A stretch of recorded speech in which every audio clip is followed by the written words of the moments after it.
Rendah hati adalah sadar dan tahu kalau kita tidak bisa hidup tanpa Tuhan. Kita membutuhkan Tuhan, kita memerlukan Tuhan di dalam segala hal yang kita lakukan. Mari kita berdoa sebelum kita merenungkan firman Tuhan pagi hari ini. Tuhan, terima kasih. Kami bersyukur Tuhan memberkati kami. Hari ini kami mau merenungkan kebenaran firman Tuhan sebelum kami melakukan aktivitas belajar mengajar dan PAS di hari pertama. Berkati kami ya Tuhan, di dalam nama Tuhan Yesus kami berdoa. Amin. Para murid Kristus yang takut akan Tuhan, minggu ini Mister akan menceritakan tentang kisah Rasul Paulus yang tidak sombong setelah mengenal Tuhan Yesus. Hidupnya hanya untuk melakukan apa yang Tuhan Yesus perintahkan. Galatia 6 ayat 14 dikatakan demikian.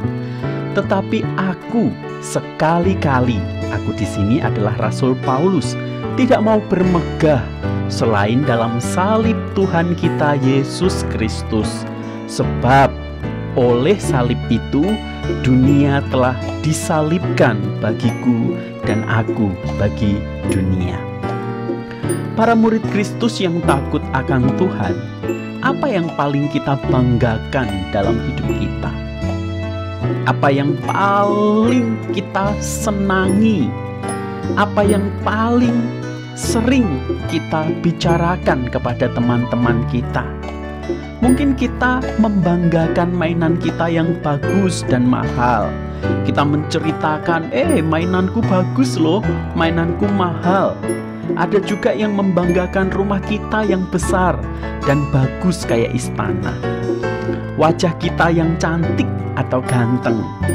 Ada juga yang membanggakan sepatuku baru, bajuku baru, tasku mahal, branded, bagus, dan lain sebagainya. Jikalau pertanyaan ini ditanyakan kepada Rasul Paulus, maka jawabannya akan kita temukan di dalam Galatia 6 ayat 14 tadi yang kita baca. Apa yang membanggakan yang sering dibicarakan oleh Rasul Paulus? Galatia 6 ayat 14 mengatakan, tetapi aku sekali-kali tidak mau bermegah. Aku sekali-kali tidak mau menceritakan apapun selain dalam salib Tuhan kita Yesus Kristus. Sebab oleh salib itulah dunia telah disalibkan bagiku dan aku bagi dunia. Dengan kata lain, Rasul Paulus telah diselamatkan melalui salib itu. Paulus tidak membanggakan apapun dari dirinya sendiri, meskipun dia memiliki sesuatu yang patut untuk dibanggakan. Kita bayangkan, dia bisa loh menghafal kitab Taurat sejak remaja. Rasul Paulus adalah orang yang hebat, orang yang pintar, brilian di Israel. Bahkan dia adalah orang yang dihormati. Setelah kenal Tuhan Yesus, dia menjadi rasul. Rasul itu adalah orang yang memberitakan Injil Tuhan Yesus kemana-mana. Bahkan dia pernah diangkat ke surga, mengalami surga. Tetapi dia tidak pernah membanggakan hal itu, tidak pernah menyombongkan dirinya, tidak pernah menceritakan tentang dirinya kepada orang-orang. Dia mengatakan dengan jelas bahwa yang dia banggakan, yang dia ceritakan, satu-satunya adalah salib Kristus. Salib Tuhan Yesus yang mati dan bangkit, di mana itu telah menyelamatkan dirinya. Para murid Kristus yang takut akan Tuhan, pada zaman itu salib adalah simbol hukuman yang paling kejam. Orang yang jahat, orang yang tetot, orang yang bad disalib, dibiarkan mati secara perlahan-lahan. Kenapa Rasul Paulus membanggakan salib Tuhan Yesus bukan yang lain? Ingat, Allah menyelamatkan kita manusia berdosa hanya melalui salib. Maka dari itu, seperti Rasul Paulus, kita harus bangga dan menceritakan tentang salib Tuhan Yesus kepada siapapun. Tuhan Yesus pernah disalib, mati, dan bangkit untuk menyelamatkan kita.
Selain menceritakan kepada teman-teman, kita harus bangga dan menceritakan salib itu dengan cara hidup kudus.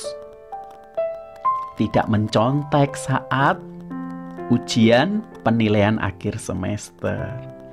Tidak minta bantuan jawaban kepada mama dan papa saat mengerjakan soal-soal ujian. Para murid Kristus yang takut akan Tuhan, percayalah, Tuhan Yesus lebih suka kita hidup jujur daripada dapat nilai bagus, tapi bukan kita sendiri yang mengerjakan. Belajar dengan sungguh-sungguh, berdoa kepada Tuhan, maka Tuhan akan tolong kita untuk mengerjakan soal-soal ujian itu dengan baik. Yang penting kita mengerjakan dengan jujur di hadapan Tuhan dan di hadapan semua. Mari di hari ini kita harus belajar hidup rendah hati seperti Rasul Paulus yang hidup kudus, yang menceritakan tentang Tuhan Yesus dan melakukan apapun untuk Tuhan Yesus. Ya, selamat mengerjakan penilaian akhir semester. Tuhan Yesus memberkati kita. Kita berdoa. Tuhan, terima kasih. Kami sudah belajar tentang kebenaran firman Tuhan. Kami juga sudah belajar tentang materi pelajaran yang akan kami kerjakan di PAS hari ini. Tuhan, tolong kami untuk kami bisa mengerjakan dengan sungguh-sungguh dan dengan baik. Apapun hasilnya, biarlah Tuhan yang memberkati. Terpenting dari semuanya itu, kami mau mengerjakan dengan jujur. Kami mau mengerjakan tidak menyontek, tetapi dengan usaha kami sendiri dan bergantung kepada Tuhan. Terima kasih ya Tuhan. Kami berdoa menyerahkan semua anak-anak yang saat hari ini akan ikut penilaian akhir semester. Biarlah Tuhan yang memberkati dan menolong kami. Di dalam nama Tuhan Yesus kami berdoa. Amin.